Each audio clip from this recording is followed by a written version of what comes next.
देखो, आज हम पढ़ेंगे जयशंकर प्रसाद जी का जीवन परिचय।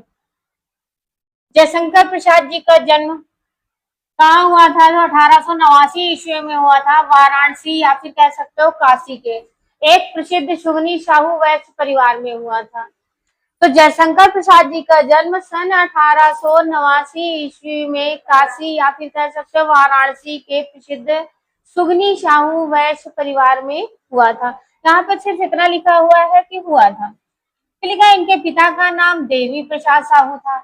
इनके पिता का क्या नाम था? देवी प्रसाद साहू। इनके पिता का नाम देवी प्रसाद साहू था।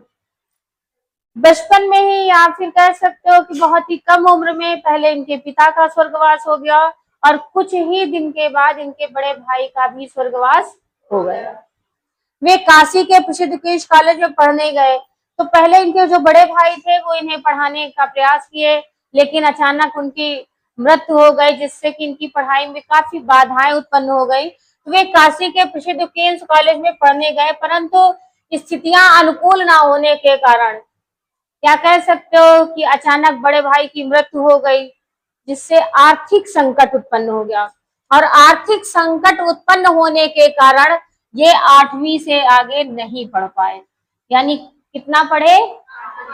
कक्षा 8 तक पढ़े, क्योंकि परिवार में इतना आर्थिक संकट था कि आगे की पढ़ाई ये सही ढंग से ना कर पाए। बाद में स्वाध्याय से ही इन्होंने संस्कृत, हिंदी, फारसी आदि भाषाओं का अध्ययन किया। यानी स्वाध्याय से ही, स्वतः से ही इन्होंने अनेक अनेक प्रकार की भाषाएं सीखी, जिनमें से संस्कृत है, हिंदी है, फारसी है और अन्य भाषाओं का भी इन्हें अच्छा ज्ञान था। अपने पैतृक कार्य को करते हुए भी इन्होंने अपने भीतर काव्य की प्रेरणा को जीवित रखा। इनका जीवन बहुत सरल था। अत्यधिक श्रम करने तथा जीवन के अंतिम दिनों में यक्ष्मा से पीड़ित रहने के कारण सन 1937 ईस्वी में इनका निधन हो गया। और यह भी बताया गया है इनका जो वैवाहिक जीवन था वो सफल नहीं रहा। इनका विवाह तो हुआ, लेकिन असमय ही इनकी पत्नियों की मृत्यु होती गई, जिसके कारण ये कहीं न कहीं दिन प्रतिदिन हताश होते गए, टूटते गए। इनका दाम्पत्य जीवन भी बहुत अच्छा नहीं था। और ये इतने उदार प्रवृत्ति के थे, बड़े दानी प्रवृत्ति कह सकते हो थे, कि इनके पास आर्थिक तंगी थी, धन का बड़ा अभाव था। और जीवन के अंतिम दिनों में इन्हें एक लंबी बीमारी ने घेर लिया, यक्ष्मा, और जिसके कारण सन 1937 ईस्वी में इस महान विभूति का स्वर्गवास हो गया। हाँ, वही क्षय रोग या फिर कह सकते हो टीबी, उस समय यही रोग बहुत ज्यादा चल रहा था। प्रसाद जी अत्यंत सौम्य, शांत एवं गंभीर प्रकृति के व्यक्ति थे। कैसे थे? तो ये अत्यधिक शांत एवं गंभीर प्रकृति वाले थे। बहुत अच्छा इनका नेचर था और पर निंदा और आत्मस्तुति दोनों से सदा दूर रहते थे। ये दूसरों की निंदा नहीं करते थे, दूसरों की बुराई नहीं करते थे और स्वयं की प्रशंसा करवाना भी इन्हें अच्छा नहीं लगता था। तो वही लिखा है कि आत्मस्तुति दोनों से ही सदा दूर रहे। वे बहुमुखी प्रतिभा के धनी थे।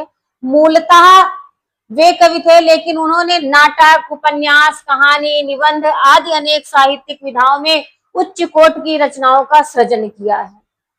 क्या क्या इन्होंने लिखा है? तो नाटक, कहानी, उपन्यास आदि बहुत प्रकार की रचनाएं की, और जिनसे कि इन्हें साहित्य के क्षेत्र में बहुत ज्यादा ख्याति मिली। और इनकी प्रमुख काव्य कृतियों में आता है चित्राधार, कानन कुसुम, झरना, आंसू, लहर और कामायनी। कामायनी महाकाव्य है और कामायनी महाकाव्य में 15 सर्ग हैं। कितने सर्ग हैं? ये 15 सर्गों में विभक्त रचना है। आधुनिक और सबसे श्रेष्ठ रचना मानी जाती है और आधुनिक हिंदी की श्रेष्ठतम काव्य कृति मानी जाती है। तो आधुनिक काव्य कृतियों के रूप में, आधुनिक हिंदी की श्रेष्ठ कविता के रूप में सबसे ज्यादा किसे ख्याति मिली है? कामायनी को मिली है। और कामायनी पर ही इन्हें हिंदी साहित्य सम्मेलन द्वारा मंगला प्रसाद पारितोषिक कौन सा पुरस्कार है? कौन सी रचना के लिए मिला था? कामायनी। तो कामायनी रचना के लिए इन्हें मंगला प्रसाद पारितोषिक सम्मान दिया गया था। वे कवि के साथ साथ सफल गद्यकार भी थे। अजात शत्रु, चंद्रगुप्त, स्कंदगुप्त और ध्रुव स्वामी इनके नाटक हैं, इनके प्रसिद्ध नाटक हैं। कौन से? अजात शत्रु, चंद्रगुप्त, स्कंदगुप्त और ध्रुव स्वामी। फिर लिखा है नाटक हैं तो कंकाल, तितली और इरावती। इरावती इनकी अपूर्ण रचना है। कई बार एग्जाम में पूछ लेता है कि जयशंकर प्रसाद की अपूर्ण कृति का नाम लिखिए, तो अपूर्ण कृति कौन सी है? इरावती। ये इनके प्रसिद्ध उपन्यास हैं। किस विधा के हैं ये? तो कंकाल, तितली, इरावती ये इनके उपन्यास है। आकाशदीप, आंधी और इंद्रजाल इनकी कहानी संग्रह है। आकाशदीप, आंधी और इंद्रजाल ये किस विधा की रचनाएं हैं? कहानी संग्रह है। क्या है? कहानी संग्रह है। उनका साहित्य कोमलता, माधुर्य, शक्ति और ओज का साहित्य माना जाता है।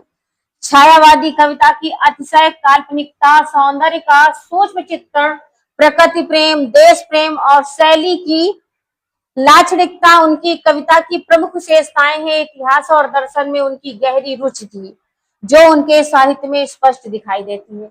किसमें थी? तो इतिहास और दर्शन। तो इतिहास और दर्शन में इनकी अत्यधिक रुचि थी, गहरी रुचि थी, जो उनके साहित्य में स्पष्ट दिखाई देती है। ठीक है, यानी इनके जो नाटक हैं वो भी बहुत ही अच्छे हैं। ऐतिहासिक नाटककार के रूप में इन्हें ख्याति मिली। फिर लिखा है प्रसाद की भाषा पूर्णतः साहित्यिक, परिमार्जित एवं परिष्कृत हिंदी बोली है। कैसी है? तो इनकी भाषा साहित्यिक, परिमार्जित एवं परिष्कृत हिंदी बोली है। हिंदी खड़ी बोली कह सकते हो। भाषा प्रवाह युक्त होते हुए भी संस्कृत निष्ठ खड़ी बोली है, जिसमें सर्वत्र ओज और माधुर्य गुण विद्यमान है। अपने सूक्ष्म भाव को व्यक्त करने के लिए इन्होंने लक्षणा एवं व्यंजना का आश्रय लिया है और उनकी शैली काव्यात्मक शैली। कौन सी शैली? काव्यात्मक शैली है। चमत्कारों से परिपूर्ण है। कौन सी शैली से परिपूर्ण है? चमत्कारों से परिपूर्ण है।